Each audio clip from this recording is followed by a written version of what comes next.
Olha, hoje o RF com você leva você para conhecer um pouco dos bastidores do Bosque do Jequitibás aqui de Campinas. Um lugar que reúne as belezas da natureza, entre elas os pavões, uma das aves mais majestosas do mundo animal. Recentemente, gente, a pavoa bela, que vive no recinto do bosque, botou alguns ovinhos. E eu fui até lá entender como é esse processo de se tornar uma mamãe pavoa e quais os cuidados esses bichos precisam. Já adianto que outra ave roubou a cena durante as gravações. Acompanhe. Quando eu era criança, visitar o Bosque do Jequitibás era motivo de festa. Ponto certo com a família aos domingos. Hoje eu volto aqui não apenas para visitar, mas também para conhecer um pouquinho dos bastidores e, é claro, mostrar para você aí de casa. Então, vem com a gente!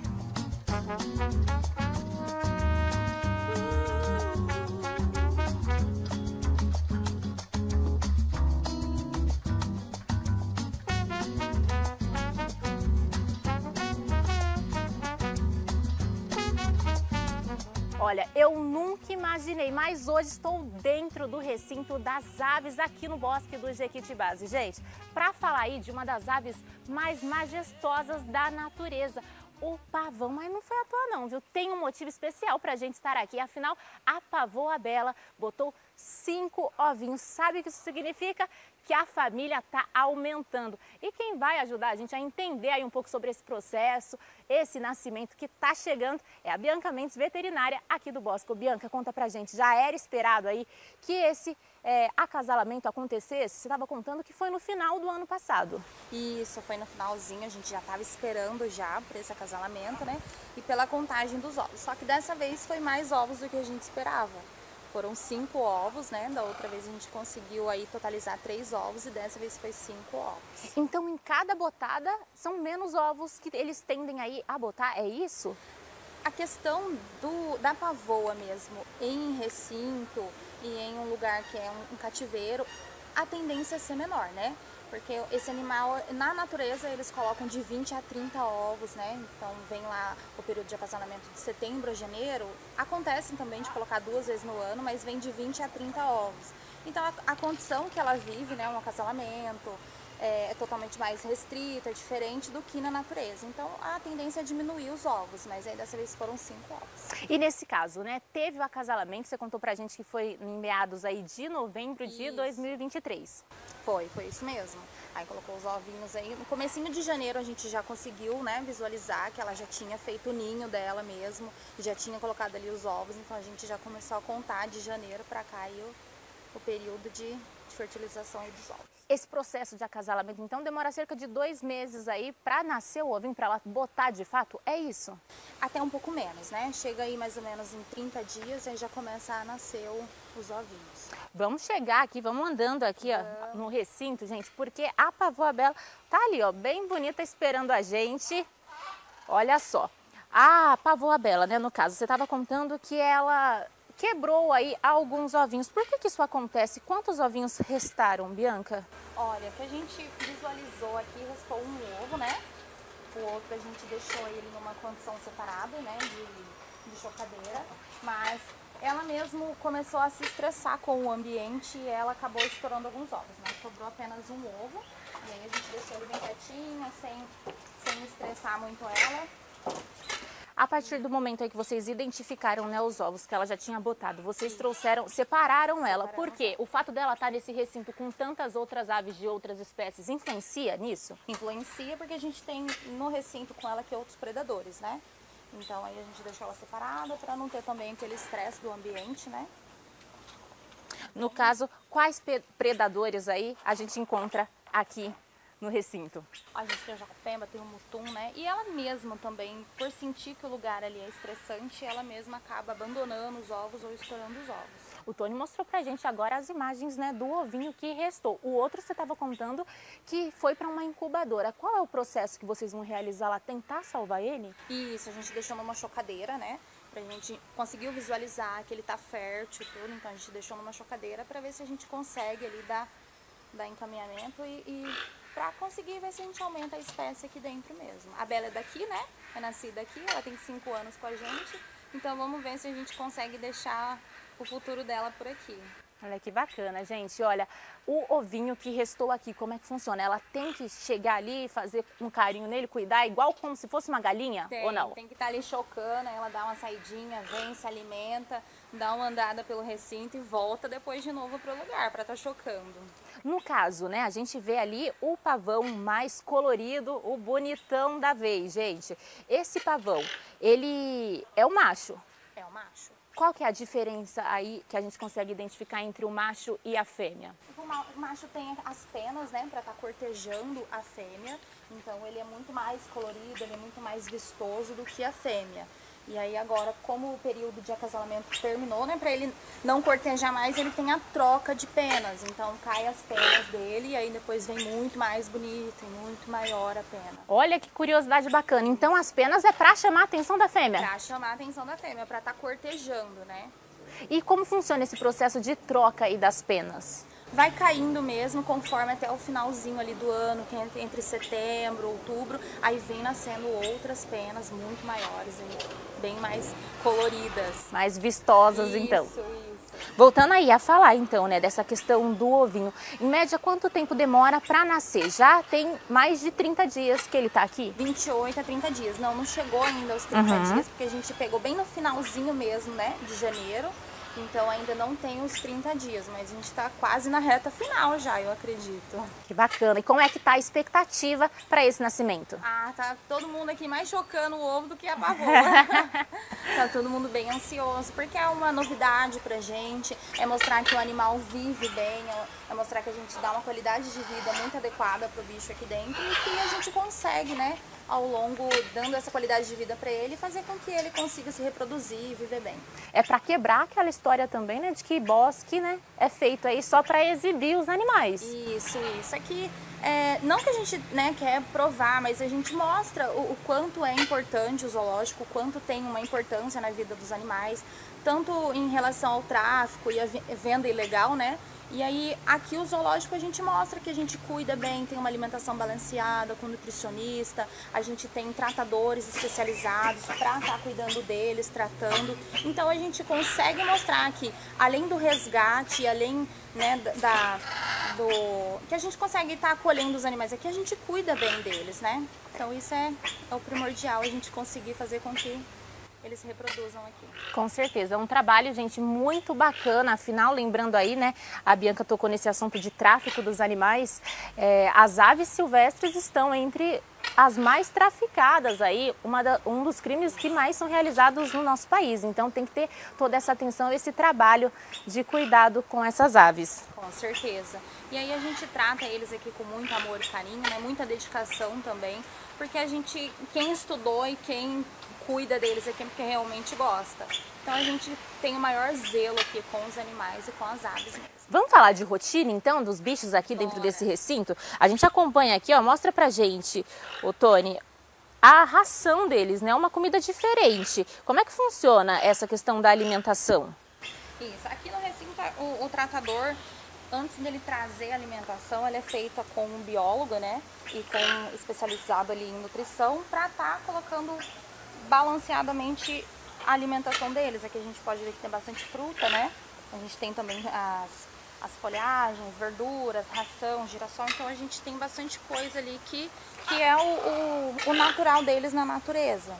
Uhum. Então, as bananas você vê que a gente não descasca ela 100%, o mamão a gente dá com semente, porque é isso que eles consomem na natureza, né? Certo, olha só que interessante. Essa ração, então, é também para aves, né, no caso, direcionadas. Acaba suprindo ali algumas nutrientes e vitaminas que a gente não consegue, né, tá colocando na alimentação do bicho na natureza, então a gente acaba substituindo aí com a ração que é adequada para isso, né, para aves mesmo. Aí a gente pode ver que tem ração para as araras, a gente tem ração para os tucanos, que são um pouquinho ali diferenciada pelo formato do bico dele, mas de qualquer forma a gente coloca aqui no recinto das aves que têm a mesma alimentação, né? Para a gente não fugir muito disso, para que nenhuma ave ocorra de comer algo que não seja adequado para ela e tudo esse quesito de alimentação. Essa alimentação é feita uma vez ao dia? Como são os horários deles? Isso, a gente faz alimentação todos os dias, máximo até 7 horas da manhã. E aí depois, no final da tarde, a gente sempre tem um plantonista, né? Que aí ele vem sempre dando uma olhada, repõe o que tiver que repor. A água também a gente sempre tá deixando bem corrente ali, então é basicamente isso. Que bacana, então eles acordam cedo aí, né? Antes das 7 da manhã já estão prontos para comer. Já, e se passar por aqui antes das 7 da manhã, eles já estão gritando, já querendo alimentação. Porque o sol nasceu, as aves é isso, né? Elas são bem diurnas, então a claridade já começou a apontar e eles já começam já a gritar, a acordar. E aqui, como você falou, né, tem várias espécies de aves. O Tony vai mostrar pra gente, tem um pouquinho de tucanos, tem também as araras. Eles convivem em plena harmonia aí, todos, as pavoas, os pavões, no caso, as araras. É total harmonia? É, total harmonia. Aqui a gente tem as araras canidés, as araras híbridas e uma Macau, né? E a gente tem também tucano, temos 2 pavões, temos o mutum, temos jacupembe. Então eles vivem ali de acordo muito bem até, né? Pelo tamanho do recinto, eles vivem muito tranquilos. É um lugar onde a gente pode ver que tem bastante puleiro, tem bastante local para eles estarem se abrigando ou voando para toda parte, mas eles se dão muito bem. Voltando a falar então do pavão, olha, a gente vai estar vendo aqui a pavoa caminhando pelo recinto. Qual a expectativa de vida aí dos pavões? É difícil a gente falar porque varia muito, né? Da qualidade de vida que o animal tem, da alimentação, de todos os fatores, né? Biológicos e também os outros fatores de outros animais que vivem com eles. Então é um pouco relativo ali pra gente estar colocando uma expectativa para eles em cativeiro mesmo. Entendo. Olha, a gente vai mostrar aqui esse exibidinho que tá querendo aparecer. Quem que é ele? Esse tucano, ele teve uma... Pausa nas gravações.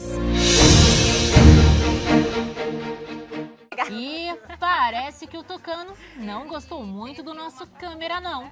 É isso mesmo. No meio das gravações, o Tony Souza foi atacado. Solta o replay. Quer pegar?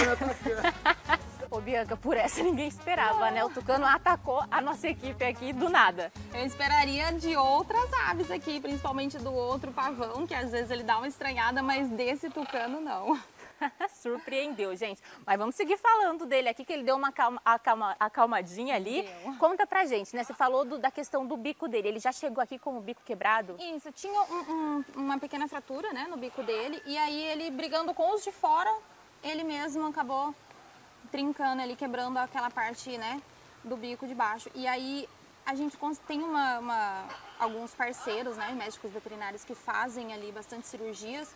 E aí um dos nossos parceiros fez ali uma aplicação. A gente colocou no bico dele ali um pedacinho de garrafa PET, colocamos uma fita silver tape, parafusamos ali para ele conseguir ter uma condição, né, de alimentação, viver, conseguir voar também, que é o principal, né, o bico dele.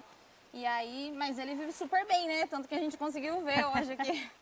Atacando. Me conta também, olha, a alimentação, né, dos tucanos não é muito diferente dos pavões, né? No caso, como você tinha comentado, vocês deixam nesse recinto as espécies que têm uma alimentação aí parecida. O que os tucanos tendem mais a comer, assim, a gostar de comer? É muito mais fruta mesmo, né? É mamão, é banana, eles gostam bastante. A ração também, tanto dos dois ali, não interfere muita coisa. Mas o mamão e a banana para eles são os principais, né? Gostam bastante também de coco, a gente sempre deixa pedaços de coco para eles. Então é basicamente isso. A gente andando aqui pelo recinto, olha só a descoberta, gente. Aqui acabamos de encontrar outros 2 ovos, possivelmente da pavoa. Isso, pelo tamanho sim é da pavoa. E aí, então, a partir de agora, né, como a gente acabou de encontrar, quais são os procedimentos que, a partir disso? Visualizar, né, a gente vai deixar ali bem escondidinho mesmo, manter aí sempre em alerta para a gente ver qual vai ser o desenvolvimento desses 2 ovos.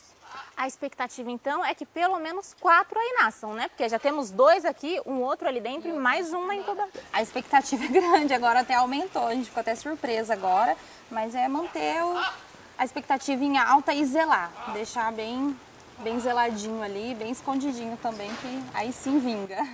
Com certeza, a gente está na torcida. E quando a gente fala aí da questão da chocadeira, né? Vocês levaram para lá, é o mesmo processo como se ela estivesse aqui com a mamãe pavoa? Isso, a temperatura, a umidade, é tudo conforme mesmo se fosse do animal, né? Então a gente tem aí 100% de chance de estar vingando pela forma que a gente conseguiu visualizar que estava fértil. Então, estando fértil, é aí praticamente 100% de chance de dar certo. Olha, a gente vai fazer uma pausa rápida aqui no RF com você, mas daqui a pouquinho a gente volta com mais histórias do mundo pet. Não saia daí!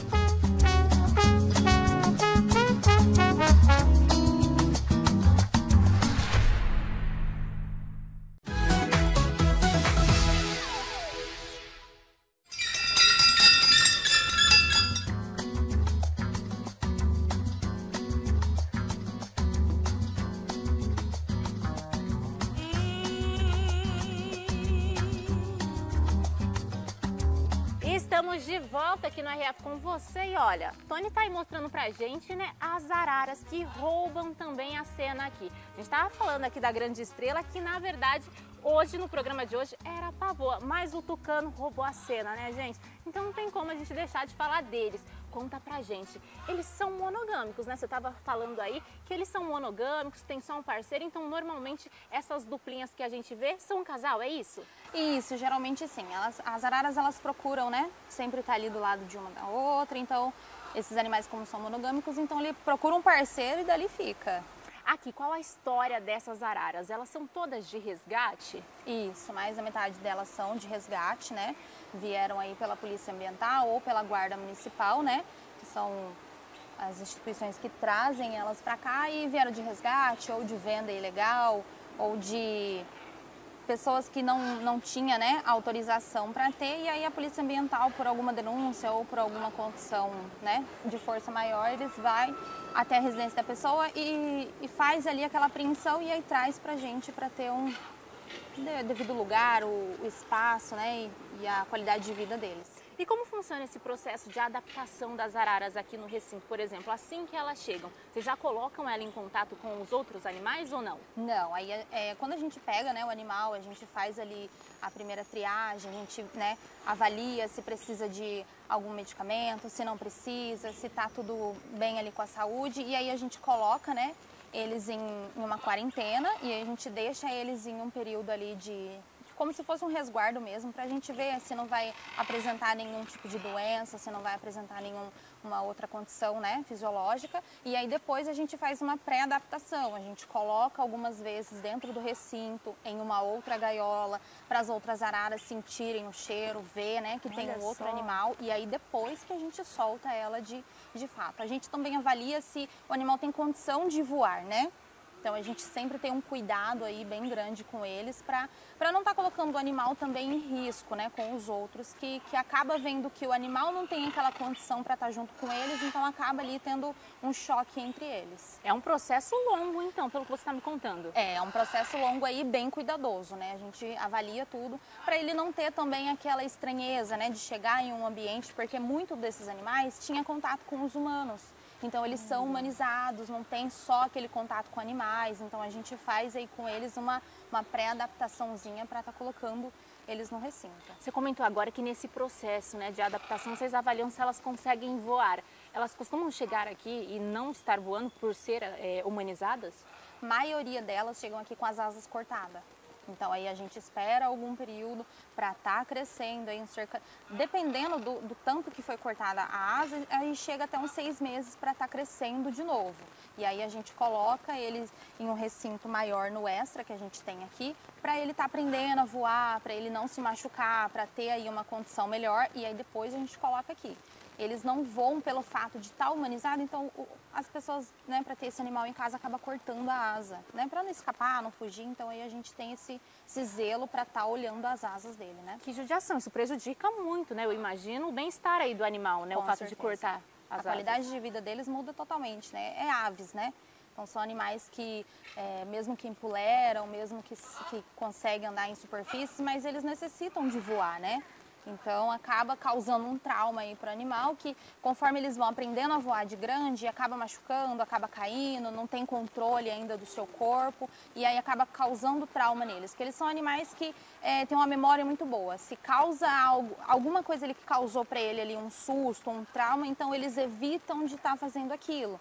Então às vezes tá começando a voar, bateu em algum lugar, trombou em algum lugar, então eles evitam, porque vai causar medo, vai causar dor, então a gente tem que sempre estar zelando e tendo um cuidado aí com eles sobre isso. Você comentou aí que uma das características delas, né, são o fato delas serem monogâmicas. Qual outra característica aí é legal do pessoal de casa ficar sabendo? Das araras são bem curiosas e elas falam também. Olha só! Sim, elas falam também. Inclusive temos aqui no zoológico o Caio, né? E ele repete aí diversas falas, mas as araras também falam, assovia. Então é uma característica que bastante gente não sabe aí. E as araras, elas repetem bastante palavras e guarda bastante palavras na cabeça, viu? Olha que bacana, eu não sabia mesmo dessa curiosidade. Então elas aprendem aí com os humanos, vai ouvindo a gente e repetindo. Vai repetindo, elas são bem curiosas e conforme você repete bastante ali para elas ali, elas aprendem, igual o nosso querido Caio aqui, é o tempo todo conversando. Que delícia! E quando a gente fala, né, na questão aí do acasalamento delas, aqui no bosque, já teve algum nascimento de ararinha? Olha, do período que eu estou aqui, eu ainda não presenciei, né? A nossa expectativa agora é com o novo recinto delas, a gente ter bastante ninhos, né? E aí a gente focar para ver se a gente consegue ter uma reprodução delas aí ao longo dos anos. Olha que bacana, gente. Então, com certeza a gente vai voltar e ficamos na expectativa para ter ararinhas também filhotinhas. Vai voltar, sim. É isso aí. Agora falando aí da alimentação, né? É muito parecida com a das outras aves. Elas também comem de tudo, no quesito fruta. Isso, fruta, comem também bastante folha, a gente deixa coco para elas à vontade. Então a gente aqui, em questão de alimentação, a gente procura estar colocando ali os animais que comem a mesma classe, a mesma estrutura ali de alimentação, fruta, legumes, né? Então aqui é fruta, bastante folha, bastante ração, então para eles não tem erro não. Opção também não falta, como a gente pode perceber ali, né? Tem banana, tem mamão, um pouquinho de tudo. Agora a gente vai ficando por aqui, porque tô sentindo que o tucaninho ali já tá um pouco irritado. Tá bem curioso, é curiosidade, né? Provavelmente ele era um animal humanizado e aí ele vem bastante curioso, gosta de chegar bem perto aí dos seres humanos. É isso aí, então a gente vai voltando pro estúdio, gente. Obrigada pela participação, Bianca. Imagina, eu que agradeço. É isso aí, voltamos ao estúdio.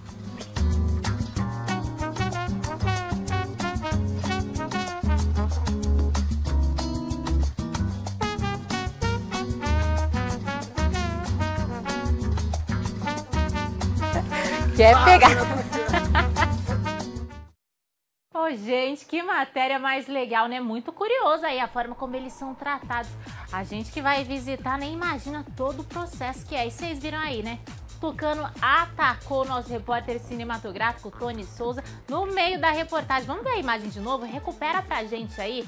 Gente, vamos acompanhar o flagrante que vai passar já já. E é terrível, o tucano ele não costuma aí ser uma espécie nervosa, né? Como a gente viu aí no caso, a veterinária comentou que ele tava só sendo curioso. Nesse caso, acho que ele estranhou a nossa equipe, causou essa cena hilária. Fofo demais. Agradecer também aí ao nosso repórter cinematográfico que foi atacado e continuou fazendo um trabalho brilhante, mesmo tendo um pouquinho de medo aí do tucano.